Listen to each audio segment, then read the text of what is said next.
أعوذ بالله من الشيطان الرجيم. بسم الله الرحمن الرحيم. قل أنبئكم بخير من ذلكم للذين اتقوا عند ربهم جنات تجري من تحتها الأنهار خالدين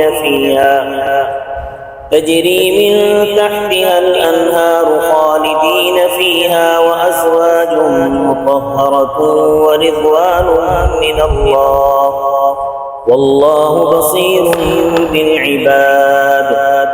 الذين يقولون ربنا إننا آمنا فاغفر لنا ذنوبنا وقنا عذاب النار. الصابرين والصادقين والقانتين والمنفقين والمستغفرين بالأسحار. شهد الله أنه لا إله إلا هو والملائكة وأولو العلم قائما بالقسط. لا إله إلا هو العزيز الحكيم. صدق اللہ العظیم. قل ان کو کہہ دو اَأُنَبِّئُكُمْ کیا میں تمہیں خبر دوں بخیر من ذالکم اس سے بہتر چیز کی للذین اتقوا ان لوگوں کے لیے جو ڈرتے ہیں عند ربہم ان کے رب کے ہاں جنات باغات ہیں تجری من تحتها الانہار جاری ہیں ان باغوں کے نیچے نہریں خالدین فیہا ہمیشہ رہیں گے اس میں وازواج مطہرۃ اور جوڑے ہوں گے پاکیزہ ورضوان من اللہ اور اللہ تعالیٰ کی رضا ہوگی واللہ بصیر بالعباد اور اللہ تعالیٰ دیکھ رہا ہے بندوں کو. الذین اللہ کے بندے وہ ہیں یقولون جو کہتے ہیں ربنا اے ہمارے رب اننا آمنا بے شک ہم ایمان لائے فاغفر لنا ذنوبنا پس تو ہم کو ہمارے گناہ بخش دے وقنا عذاب النار اور ہم کو دوزخ کے عذاب سے بچا. الصابرین صبر کرنے والے ہیں تکلیفوں میں والصادقین اور سچے ہیں والقانتین اور اطاعت کرنے والے ہیں والمنفقین اور خرچ کرنے والے ہیں والمستغفرین بالاسحار اور اللہ تعالیٰ سے سحر کے وقت معافی مانگنے والے ہیں. شہید اللہ تعالیٰ نے گواہی دی انہ لا الہ الا ہو بے شک نہیں ہے کوئی معبود مگر وہی والملائکۃ اور فرشتوں نے بھی گواہی دی ہے وَأُولُو الْعِلْمِ اور علم والے بھی قائما بالقسط قائم ہوتے ہوئے انصاف پر. لا الہ الا اللہ لا الہ الا ہو نہیں کوئی الہ مگر وہی العزیز غالب ہے الحکیم حکمت والا ہے. گزشتہ آیاتوں میں کل کے درس میں یہ بات بتائی تھی کہ انسان کے دل میں 8 چیزوں کی محبت اللہ تبارک و تعالی نے رکھ دی ہے دنیا میں. ان 8 چیزوں کا بیان گزشتہ درس میں ہوا تھا اور جس میں اللہ تبارک و تعالی نے فرمایا کہ یہ سارا جو ہے یہ صرف دنیا کا مال و متاع ہے. اس سے ایک بہتر چیز ہے. وہ بہتر چیز کیا ہے ان اگلی آیت میں اس کا بیان ہے. تو فرمایا قل ان کو کہہ دو اے پیغمبر صلی اللہ علیہ وسلم اَأُنَبِّئُكُمْ کیا میں تمہیں خبر دوں بخیر من ذالکم اس سے بہتر چیز کی. اس سے بہتر یعنی یہ جو جن چیزوں کا اوپر پہلے ذکر ہوا ہے ان سے بہتر چیز کی. مگر وہ اچھی چیز کن لوگوں کے لیے للذین اتقوا ان لوگوں کے لیے جو رب سے ڈرتے ہیں عند ربہم ان کے رب کے ہاں ان کو ملے گی. وہ کیا چیز ہے؟ فرمایا جنات تجری من تحتها الانہار باغات ہیں جاری ہیں ان باغوں کے نیچے نہریں. یہ آخرت کے باغات ہیں اور یہ جو آخرت کے باغات ہیں یہ دنیا کے باغات کی طرح نہیں ہیں. آخرت کے میوے دنیا کے میووں کی طرح نہیں ہیں کیونکہ دنیا کے جو میوے ہیں یا دنیا کے جو باغات ہیں یہ سب فصلی اور موسمی ہیں. موسم میں آتے ہیں اور جب موسم ختم ہو جاتا ہے تو ختم ہو جاتے ہیں. میوہ اور پھل جو ہے وہ بھی موسم میں آتا ہے اور جب موسم ختم ہوتا ہے تو اس کے بعد وہ بھی ختم ہو جاتا ہے. مگر اللہ تبارک و تعالی نے جنت کے پھلوں میں اور جنت کے میووں میں یہ خاصیت رکھی ہے کہ وہ کبھی ختم ہونے میں نہیں آئیں گے. ان کے بارے میں اللہ تعالیٰ نے قرآن پاک میں فرمایا ہے لا مقطوعۃ ولا ممنوعہ، وہ میوے کبھی ختم نہیں ہوں گے ہوگا یہ کہ جہاں سے تم نے ایک دانہ توڑا، بس آپ توڑیں گے اور دیکھتے ہی دیکھتے فوراً دوسرا لگ جائے گا۔ وہاں کوئی کسی کو روکے گا نہیں، اس واسطے کہ جنت میں باغات ہی باغات ہوں گے، آپ سدا بہار باغات ہوں گے، کہیں بھی چلے جائیں، کہیں سیر و سیاحت کریں، کہیں گھومیں پھریں، کہیں سے بھی کھائیں، کوئی کسی کو روک ٹوک کرنے والا نہیں ہوگا، کوئی رکاوٹ نہیں ہوگی۔ اور جنت کی نہریں دنیا کی نہروں کی طرح نہیں ہوگی کہ زمین کے اندر گہرائی ہو اور اس میں ڈوبنے کا خدشہ ہو، بلکہ جنت کی نہریں ایسی ہوں گی کہ پانی اوپر چل رہا ہوگا، اور بالکل صاف ستھری شفاف نہریں زمین کی سطح سے اوپر ہوں گی، اور ان کے کناروں پر موتیوں کے بند بنے ہوئے ہوں گے، بڑی صاف ستھری نہریں ہوں گی، دودھ کی نہر، شہد کی نہر، پانی کی نہر، شراب طہور کی نہر، اور بڑا کچھ ہوگا۔ اور یہ جو سب کچھ ملے گا جنتیوں کو ملے گا، اور جنتی کیا ہوں گے وہاں؟ خالدین فیہا، فرمایا ہمیشہ انہی باغات میں رہیں گے، وہاں سے نکالے جانے کا کھٹکا نہیں ہوگا کسی بھی قسم کا۔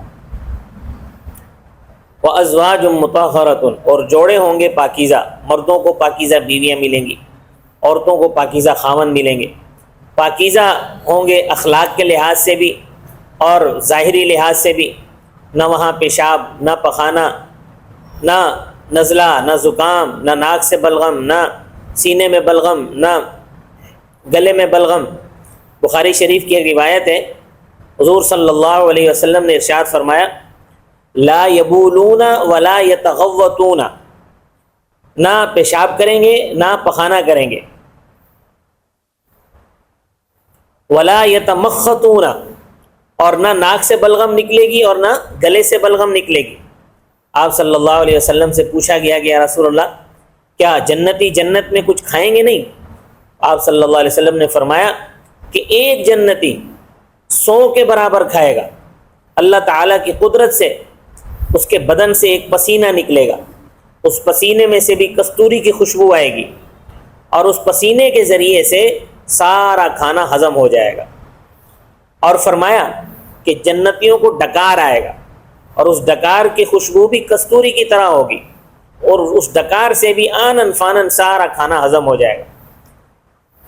ایک دوسرے کے بارے میں جنتیوں کے دل شیشے کی طرح صاف ہوں گے، کوئی کدورت نہیں ہوگی، کوئی کسی قسم کا کوئی حسد اور بغض نہیں ہوگا، کوئی کسی قسم کی عداوت نہیں ہوگی، کسی کے اندر کسی بھی قسم کے انتقام کا جذبہ نہیں ہوگا۔ جیسا کہ ایک فارسی شاعر نے کہا ہے، بہشت آ جا است کہ ازارے نہ باشد، کسیرا بکسے کارے نہ باشد۔ بہشت آ جا است کہ ازارے نہ باشد، کسیرا بکسے کارے نہ باشد، کہ بہشت اس جگہ کا نام ہے کہ جہاں کوئی تکلیف نہیں ہوگی اور کسی کو کسی کے ساتھ کوئی کام بھی نہیں ہوگا۔ وَرِضْوَانٌ مِّنَ اللَّهِ، اور اللہ تعالیٰ کی رضا حاصل ہوگی، اللہ تعالیٰ جنتیوں سے ہر وقت راضی رہے گا۔ وَاللَّهُ بَصِيرٌ بِالْعِبَادِ، اور اللہ تعالیٰ اپنے بندوں کو دیکھتا ہے۔ اللہ تعالیٰ کے بندے کون ہیں؟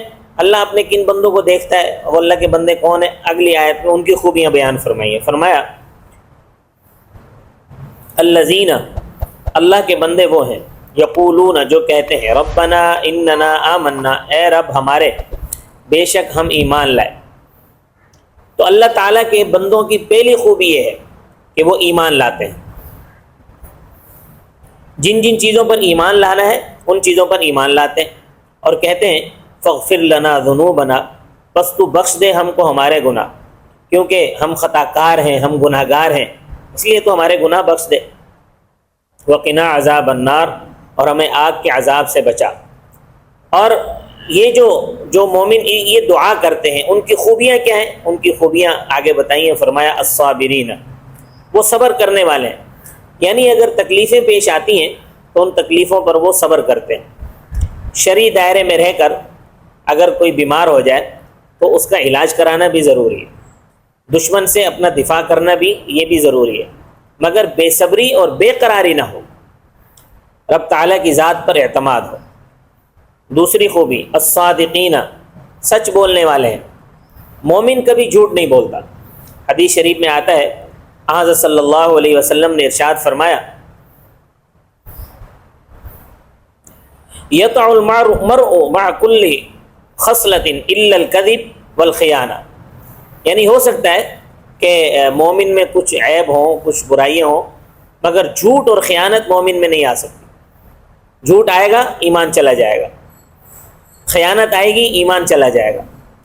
حضرت صلی اللہ علیہ وسلم سے دریافت کیا گیا کہ یا رسول اللہ آپ ارشاد فرمائیں کیا مومن بزدل بھی ہو سکتا ہے؟ حضرت صلی اللہ علیہ وسلم نے فرمایا ہاں، کمزور قسم کا ایمان ہو تو اس کے ساتھ بزدلی بھی ہو سکتی ہے، یہ ایمان اور بزدلی اکٹھی ہو سکتی ہے۔ تو پھر آپ صلی اللہ علیہ وسلم سے پوچھا گیا کہ یا رسول اللہ کیا مومن بخیل بھی ہو سکتا ہے؟ آپ صلی اللہ علیہ وسلم نے فرمایا کہ ہاں بالکل، کمزور ایمان کے ساتھ بخل بھی اکٹھا ہو سکتا ہے۔ تو عرض کیا کہ حضرت فرمائے کیا مومن جھوٹا بھی ہو سکتا ہے؟ تو حضرت صلی اللہ علیہ وسلم نے ارشاد فرمایا کلا والذی نفسی بیدی، ہرگز نہیں، اس رب کی قسم جس کے قبضہ قدرت میں میری جان، ایمان اور جھوٹ اکٹھے نہیں ہو سکتے۔ جھوٹ کا مفہوم کیا ہے؟ جھوٹ کا مفہوم یہ ہے کہ جو بات خلاف واقعہ ہو، واقعے کے خلاف جو بات کی جائے وہ جھوٹ ہے۔ تو مومن کی صفت یہ ہے کہ وہ سچ بولنے والا ہے، وہ جھوٹ نہیں بولتا۔ والقانتین، اور اطاعت کرنے والے ہیں۔ اطاعت میں اللہ کی اطاعت ہے، رسول اللہ صلی اللہ علیہ وسلم کی اطاعت ہے، جائز کاموں میں والدین کی اطاعت ہے، بیوی ہے تو اس کے لیے خاوند کی اطاعت ہے، اسی طرح ہر بڑے کی اطاعت۔ غرض جن جن کاموں میں اطاعت کرنی ہے وہ تمام کام اس میں وہ اطاعت کرنے والے ہیں۔ قانتین، یہ ان تمام کاموں کو شامل ہے۔ والمنفقین، اور اپنے مال خرچ کرتے ہیں، یعنی اللہ کی رضا کے لیے اپنا مال خرچ کرتے ہیں، اپنے مال میں سے زکوٰۃ ادا کرتے ہیں، عشر ادا کرتے ہیں، فطرانہ ادا کرتے ہیں، قربانی بھی کرتے ہیں۔ اس کے علاوہ بھی غریبوں، مسکینوں اور محتاجوں پر خرچ کرتے رہتے ہیں۔ والمستغفرین بالاسحار، اور معافی مانگنے والے ہیں اللہ تعالیٰ سے سحر کے وقت۔ دیکھیں یہ بات یاد رکھیں کہ اللہ تبارک و تعالیٰ سے مانگنے کے لیے، دعا مانگنے کے لیے، استغفار کرنے کے لیے کوئی وقت مقرر نہیں۔ ہر وقت اللہ سے دعا مانگی جا سکتی ہے، ہر وقت استغفار کیا جا سکتا ہے، لیکن بعض اوقات ایسے ہیں کہ ان اوقات میں اللہ تبارک و تعالیٰ اپنے بندے کی طرف خود متوجہ ہوتے ہیں، ان میں پھر دعا زیادہ اثر رکھتی ہے، استغفار زیادہ اثر رکھتا ہے۔ جیسے سحری کا وقت ہے کہ جب رات کا تیسرا حصہ شروع ہو جاتا ہے، 2 حصے رات کٹ جاتی ہے اور تیسرا حصہ رہ جاتا ہے، تو اللہ تعالیٰ اپنے بندوں کی طرف خصوصی توجہ فرماتے ہیں۔ فرمایا کہ اللہ تبارک و تعالیٰ فرماتے ہیں، پوچھتے ہیں حل من مستغفر، ہے کوئی بخشش طلب کرنے والا کہ میں اس کو بخش دوں؟ حل من مسترزق ارزقہ، کوئی ہے مجھ سے رزق طلب کرنے والا کہ میں اس کو رزق دے دوں؟ حل من کذا، حل من کذا، مختلف چیزیں اللہ تبارک و تعالیٰ پوچھتے ہیں۔ تو سحری کے وقت دعا اور استغفار یہ زیادہ اثر رکھتی ہے، اور یہ وقت جو ہے زیادہ اثر والا ہے۔ شہید اللہ انہ لا الہ الا ہوا، اللہ تعالیٰ گواہی دیتا ہے کہ بے شک نہیں ہے کوئی معبود مگر وہی، کوئی معبود نہیں ہے، کوئی مشکل کشا نہیں ہے، کوئی دستگیر نہیں ہے، کوئی حاجت روا نہیں ہے، کوئی رازق نہیں ہے، کوئی مقنن یعنی کوئی قانون بنانے والا نہیں ہے، کوئی خالق نہیں ہے، کوئی مالک نہیں ہے، کوئی نظر و نیاز کے لائق نہیں ہے۔ یہ اس بات کی گواہی اللہ تبارک و تعالیٰ دیتے ہیں، اور والملائکۃ، اور فرشتے بھی اس بات کی گواہی دیتے ہیں کہ اللہ تعالیٰ کے سوا کوئی عبادت کے لائق نہیں ہے۔ وَأُولُو الْعِلْمِ، اور علم والے بھی اس بات کی گواہی دیتے ہیں۔ علم والوں سے مراد سب سے پہلے تو انبیاء اکرام علیہم الصلاۃ والسلام ہیں، ان کے بعد صحابہ اکرام رضوان اللہ علیہم اجمعین، ان کے بعد تابعین رحمہم اللہ اور تبع تابعین رحمہم اللہ، پھر ان کے بعد امت کے علماء، سارے کے سارے مراد ہیں۔ تو یہ سارے کے سارے اس بات کی گواہی دیتے ہیں کہ اللہ تبارک و تعالیٰ کے علاوہ کوئی بھی عبادت کے لائق نہیں ہے۔ قائما بالقسط، یہ سب عدل و انصاف پر قائم ہے، یعنی ان کی شہادت بالکل حق ہے، یہ جو شہادت دیتے ہیں یہ غلط بیانی نہیں کرتے۔ لا الہ الا ہو، نہیں کوئی الہ مگر وہی، العزیز، غالب ذات ہے، الحکیم، حکمت والی ذات ہے۔ اللہ تبارک و تعالیٰ سے دعا ہے کہ اللہ تبارک و تعالیٰ مجھے اور آپ کو جنت میں داخلہ عطا فرمائے، اور جنت کی نعمتیں جو اس میں بیان ہوئی ہیں ان کا حصول اللہ پاک ہمیں بھی، ہمارے لیے بھی آسان بنائے، اور جو صفات اللہ تبارک و تعالیٰ نے جنتیوں کی یہاں بیان فرمائی ہیں کہ دنیا کے اندر ان میں یہ صفات ہوتی ہیں، اللہ پاک وہ صفات ہم سب کے اندر پیدا فرمائے۔ وما علینا الا البلاغ المبین۔